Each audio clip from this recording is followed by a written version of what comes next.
From performances in blackface to public remarks that would today spark outrage, vintage Hollywood's legacy is littered with examples of normalized racism. Some were shaped by the times, others by personal conviction, but all left behind a complicated record. Here are 24 stars from classic Hollywood whose careers were marked by racism, whether through bigoted portrayals, hateful comments, or disturbing affiliations that history can no longer ignore. D.W. Griffith.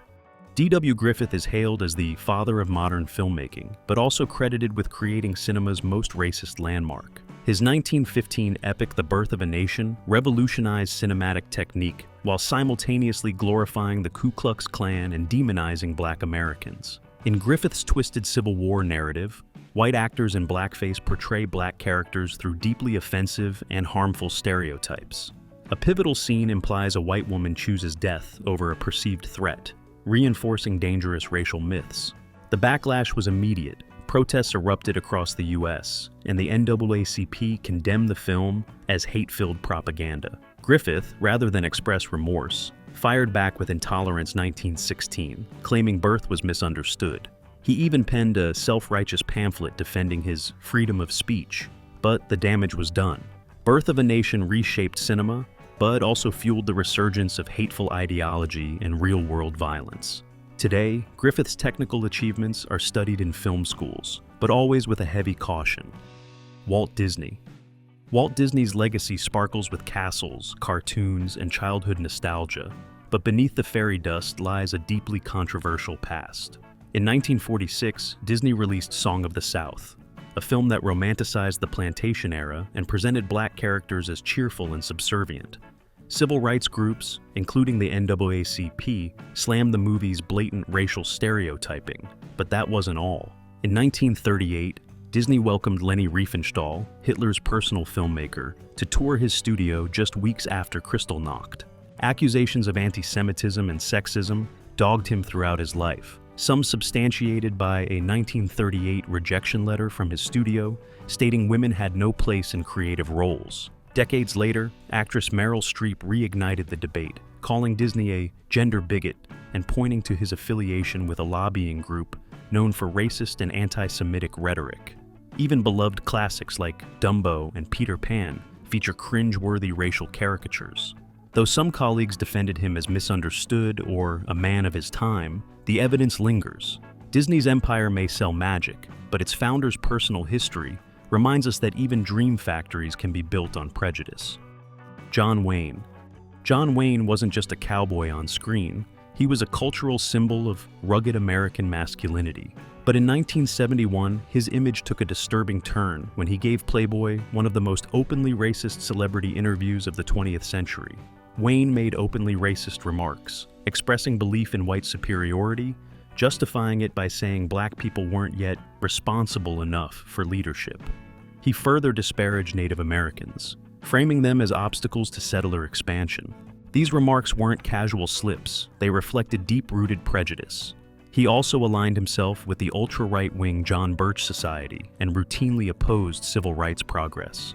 When public backlash came, Wayne half-heartedly claimed he was misunderstood, but he never fully retracted his words. Decades later, calls to remove his name from public institutions, like the Orange County Airport, continue to resurface.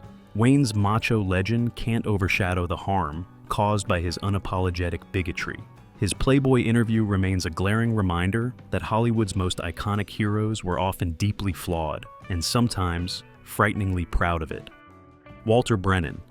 He won 3 Oscars and played America's favorite grandpa, but Walter Brennan's off-screen persona was far from heartwarming. Behind the kindly roles in Rio Bravo and The Real McCoys was a man deeply entrenched in racism and political extremism. Brennan was an unapologetic supporter of segregation, a proud member of the far-right John Birch Society, and believed the civil rights movement was a communist threat.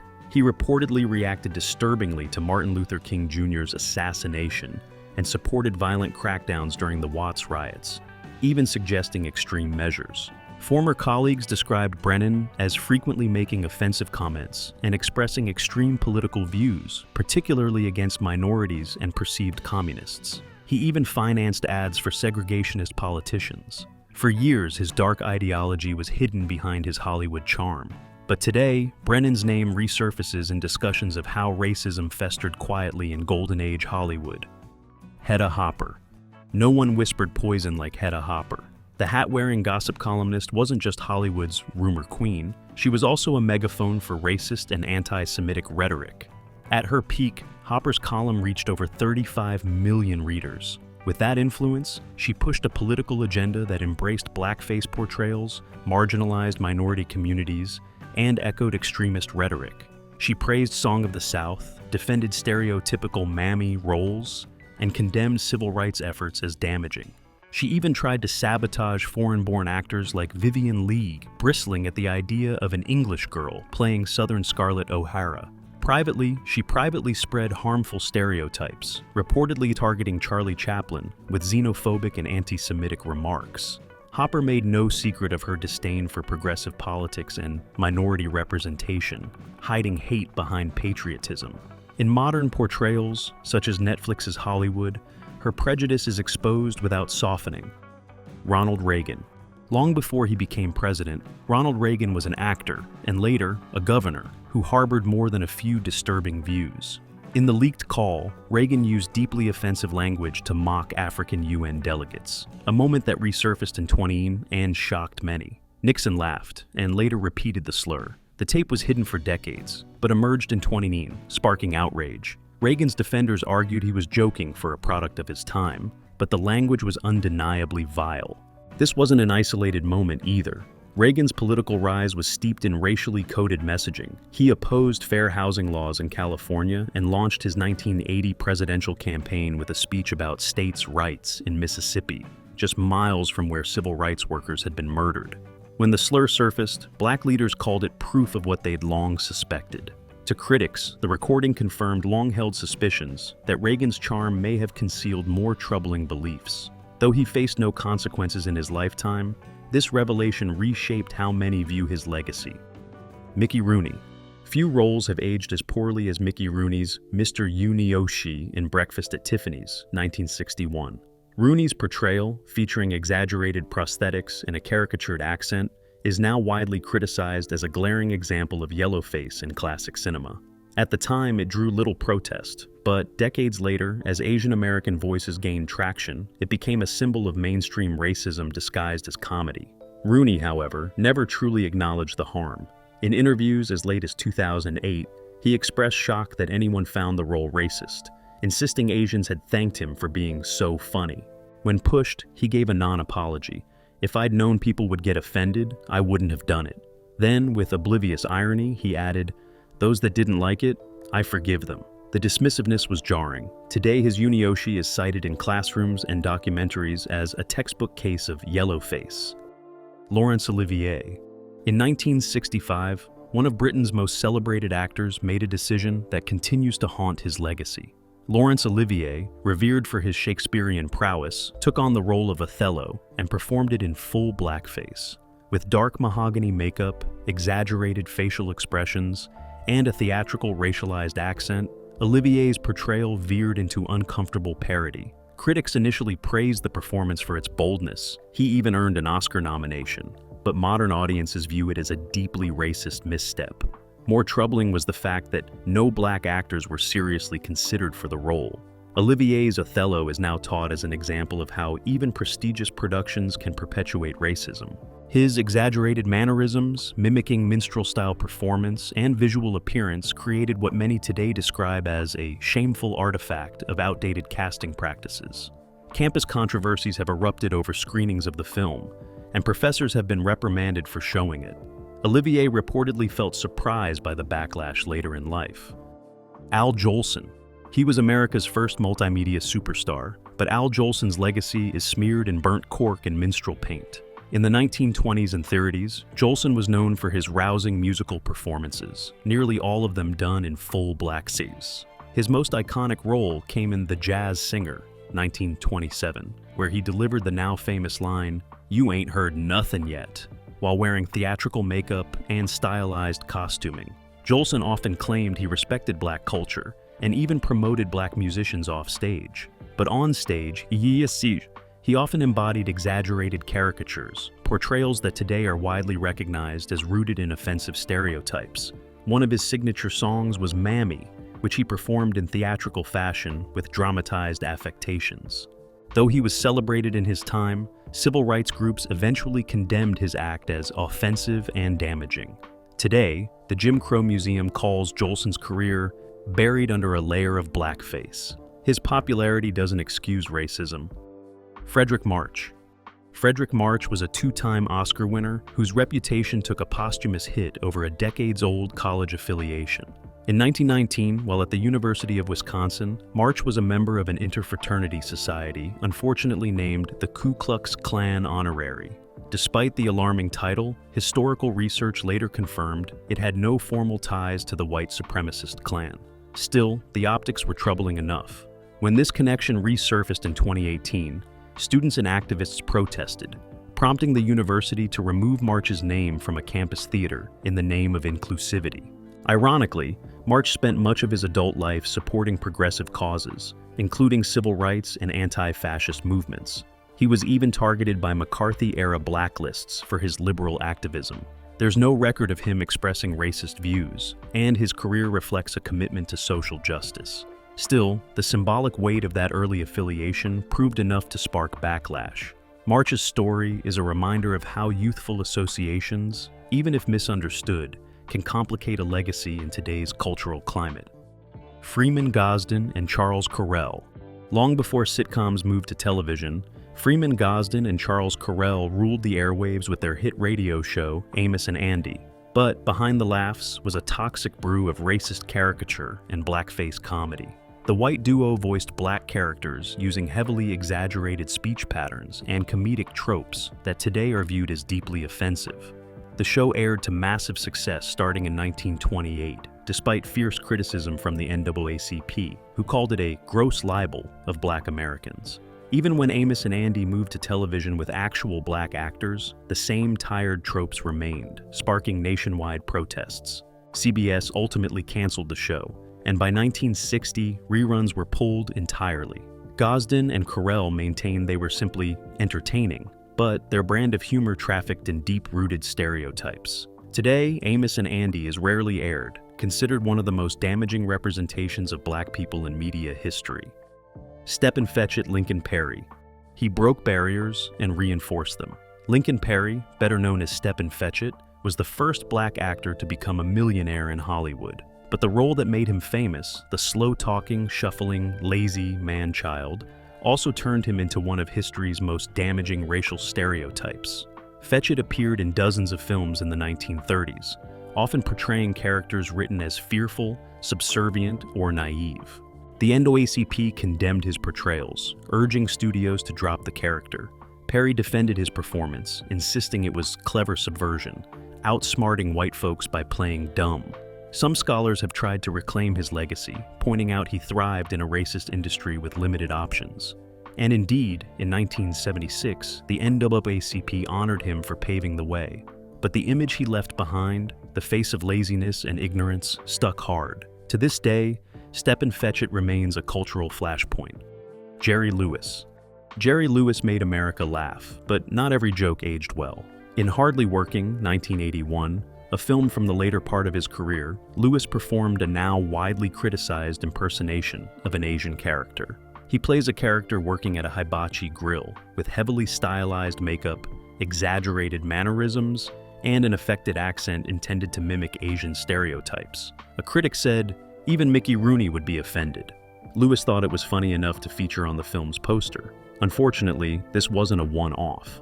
Throughout his career, Lewis portrayed a range of exaggerated characters and accents, acts that were once considered comedic but are now seen as harmful stereotypes. What's worse, Lewis never truly apologized. Even in the 2000s, he made homophobic remarks during his charity telethons. Public perception has since shifted. While he remains respected for his philanthropy and slapstick genius, modern audiences can't unsee his racially charged humor. Jerry Lewis exemplifies the era when funny came at someone else's expense, and reminds us that comedy built on stereotypes will always punch down. Peter Sellers. Peter Sellers was a master of disguise, but some masks never should have been worn. In The Party 1968, he played Hrundi V. Bakshi, a well-meaning Indian actor in Hollywood. But rather than casting a South Asian performer, Sellers used makeup and an exaggerated accent to portray the character, choices that now draw strong criticism. Though the film satirized white Hollywood's vanity, Sellers' portrayal became its own problem. He'd done similar roles before, an Indian doctor in The Millionaires 1960, and a Japanese inspector in Murder by Death 1976. All heavily made up, all played for laughs. At the time, it was praised as range. Now, it's blatant yellowface. Critics have called The Party patently racist, even though Bakshi is one of the more sympathetic characters. In 2020, HBO Max added a disclaimer, acknowledging the film's problematic elements. Sellers died before seeing the backlash, but his work is now studied for what it represents. The way even the most respected comedians normalized racist portrayals, often under the guise of versatility. It's a reminder that not all talent ages gracefully, and some performances should be left in the past. Fred Astaire. Few dancers glided like Fred Astaire, but even he stumbled when it came to race. In Swing Time 1936, Astaire performs Bojangles of Harlem in full blackface. Intended as a tribute to tap legend Bill Bojangles Robinson, the number ends up feeling like a minstrel show revival. Astaire performed the number in theatrical makeup, alongside large silhouettes meant to evoke a tribute, but which today are viewed as racially insensitive. The choreography is technically brilliant, but visually, it's uncomfortably racist. Though some defend it as an homage, the fact remains. Robinson never got the Hollywood spotlight Astaire enjoyed. The tribute unintentionally exposed the very exclusion it meant to honor. Over time, fans began to question this performance. Turner Classic Movies added content warnings, and some broadcasts omit the scene altogether. Astaire reportedly expressed some embarrassment later in life. Still, Bojangles of Harlem is a blemish on an otherwise stellar legacy. It reminds us that even icons of grace weren't immune to Hollywood's racial blind spots. And that intention doesn't always excuse impact, especially when the impact upholds centuries of stereotyping. Bing Crosby. Bing Crosby's voice may be timeless, but one of his most infamous scenes certainly isn't. In Holiday Inn 1942, Crosby performs Abraham in full blackface, joined by an entire minstrel-style ensemble. Meant to celebrate Lincoln's birthday, the sequence includes theatrical makeup, stylized costuming, and exaggerated performances that many now see as deeply inappropriate and dismissive of history. Even more troubling, the scene cuts to Crosby's housemaids singing along from the kitchen, presenting minstrel shows as lighthearted entertainment. But by the civil rights era, it was being edited out of television broadcasts altogether. Today, the scene is widely condemned as abysmal and truly offensive. Crosby, known for his smooth vocals and affable persona, likely didn't write or choreograph the number, but he performed it willingly. The contrast between his genial image and this disturbing scene is jarring. For modern audiences, it's a harsh reminder. Even beloved entertainers were complicit in Hollywood's racist traditions. Bing Crosby may have sung White Christmas, but his minstrel act left behind a legacy stain that no nostalgic tune can fully erase. Judy Garland. She was America's sweetheart, but even Judy Garland wore blackface. In the late 1930s, while still a teen, Garland appeared in multiple musical numbers that leaned heavily on minstrel traditions. In Everybody Sing 1938, she performs an exaggerated costume and makeup, mimicking offensive minstrel stereotypes, accompanied by a cheerful plantation-style tune. 1 year later in Babes in Arms, she and Mickey Rooney headlined a full minstrel show finale, complete with racially caricatured performances and stereotypical portrayals. At the time, this was framed as lighthearted Americana. Today, it's disturbing to watch.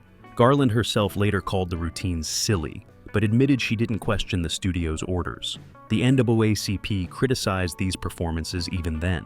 Fast forward to today, clips are edited or buried, and Garland's blackface scenes are now cited in discussions on Hollywood racism. It's shocking because Judy embodied innocence, but that's precisely the lesson. Racism wasn't always about hatred. Sometimes it hid behind a smile, a song, and studio-mandated choreography. Louise Rayner. Louise Rayner, the first actor to win back-to-back Oscars, also holds a far more troubling distinction, being the first to win an Oscar for a role involving racially altered makeup to portray an Asian character. In The Good Earth 1937, she played the Chinese farmer's wife, Oh Lan, despite being a white Austrian. Her transformation included physical alterations to simulate East Asian features. MGM passed over real Chinese-American actress Anna May Wong, citing the Hays Code's ban on interracial couples on-screen. Paul Muni, playing Olan's husband, was white. Rayner's win was praised then, but now it's seen as a symbol of Hollywood whitewashing at its peak. Asian communities were offended even in the 30s. Chinese media called it an insult. Wong refused a smaller, villainous role, asking why she should play the only bad Chinese in a Chinese story. Rayner may have meant no harm, but her role stands as a glaring reminder that intent doesn't erase impact. The Good Earth was beautifully shot, but also deeply exclusionary. Warner Oland. In the 1930s, Warner Oland wasn't just a star, he was Hollywood's go-to Asian. The Swedish-American actor famously portrayed Detective Charlie Chan in 16 films, transforming himself with makeup and a stylized accent meant to resemble East Asian speech patterns. Chan was portrayed as wise and honorable, a positive Chinese character, yet still filtered through a white lens. Oland's success with the role effectively cemented Yellowface as commercially viable. Studios openly replaced Asian actors with white ones after Oland's popularity. Ironically, Chan's character avoided stereotypes of villainy, but his mannerisms and mysticism still played into the inscrutable Oriental trope. Asian Americans protested even then. By 2003, a Chan Film Festival was canceled after backlash. Oland also played Fu Manchu and even a Hindu Maharaja, claiming possible Mongolian roots to justify the casting. The truth? It was grease paint and business. His legacy is complicated. On one hand, he helped popularize a groundbreaking Chinese lead. On the other hand, his casting contributed to the ongoing exclusion of Asian actors from representing their own communities on screen. Ward Bond. Ward Bond was a familiar face in Golden Age westerns, but off-screen, his reputation was far from heroic. Behind the roles in The Searchers and It's a Wonderful Life stood a man widely remembered as a blatant bigot. Known for his close ties to John Wayne and the ultra-conservative Motion Picture Alliance, Bond was known for holding extremely prejudiced views and was associated with discriminatory rhetoric across race, sexuality, and religion. Whispered stories turned into louder recollections. He was alleged to have made deeply offensive remarks and mocked those with differing views. One disturbing anecdote claims he danced upon hearing of Martin Luther King Jr.'s assassination, a story some attribute to Walter Brennan, but either way, it reflects Bond's reputation. On set, he reportedly made derogatory remarks about co-star Jeffrey Hunter's part-native background. Unlike his on-screen roles, Bond never had a redemption arc. He was protected by Hollywood's Old Boys Club until his death in 1960. Katharine Hepburn. Katharine Hepburn, a paragon of wit and fierce independence, once played a Chinese villager in full yellow face. In Dragon Seed 1904, Hepburn starred as Jade, a rural Chinese woman resisting Japanese invaders. To transform, the red-headed Yankee donned taped eyelids, a stiff black wig, and pale yellow makeup. Her accent was subdued, but the effect was unmistakable. Why her? Simple. The studio didn't believe Asian actresses like Anna May Wong could carry a film. So MGM chose a bankable white star and altered her appearance, erasing authenticity for ticket sales. At the time, Hepburn was praised for her performance. Today the film is cringeworthy. Her famously sharp diction and New England poise make her portrayal feel wildly out of place. One scene, where Jade rallies Chinese villagers, lands like parody to modern viewers. Dragonseed flopped and vanished from public memory, but it lingers as an uncomfortable blemish on Hepburn's legacy. She went on to win 4 Oscars, but this film remains a stark reminder that even the most progressive stars weren't immune to participating in Hollywood's racist traditions. Intentions aside, Yellowface is Yellowface, and not even Kate could pull it off. Alec Guinness. Sir Alec Guinness, revered for his transformative acting, made a culturally tone-deaf decision in A Majority of One 1961 when he played Koichi Asano, a Japanese widower, in full Yellowface. The film was meant to be a sweet tale of cross-cultural understanding, where a Jewish widow and a Japanese businessman form an unlikely friendship. But its message of tolerance was immediately undermined by casting a white British actor in a leading Asian role. Guinness wore prosthetic eyelids, darkened his features, and adopted a subdued Japanese accent. all to mimic an ethnicity he didn't belong to. He wasn't mocking or exaggerating, but that's precisely what makes it worse. It was yellowface under the guise of dignity. The film preaches inclusion, yet actively excluded Asian actors from their own stories. It's the hypocrisy that stings, and it was noted even in 1961. A role like this could have gone to an actual Japanese actor like Sessue Hayakawa. Instead, Hollywood chose white familiarity. Today, Guinness's portrayal isn't just outdated, it's quietly offensive. His transformation stands not as a triumph, but a reminder of how systemic exclusion hid behind polite intentions. Marlon Brando. Marlon Brando is often hailed as one of Hollywood's most progressive voices. An actor who, in 1973, famously rejected an Oscar to protest the film industry's treatment of Native Americans. But rewind to 1956, and Brando was starring in The Tea House of the August Moon in full yellowface, a move that now seems shockingly out of step with his later activism. Cast as Skini, a Japanese interpreter, Brando used exaggerated makeup and an overacted accent that now feels more like parody than performance. The film, meant as a lighthearted cultural comedy, ended up trivializing Japanese people into punchlines. At the time, critics applauded Brando's transformative acting. Today, the performance feels demeaning, outdated, and grotesque. In later years, Brando admitted the role was a mistake, calling it one of his worst decisions. Still, it's a troubling contradiction in a career otherwise associated with social justice. Brando's case serves as a sharp reminder. Even icons of progressivism can begin their careers steeped in the very stereotypes they later speak out against. Growth doesn't erase the record, it complicates it. Shirley Temple.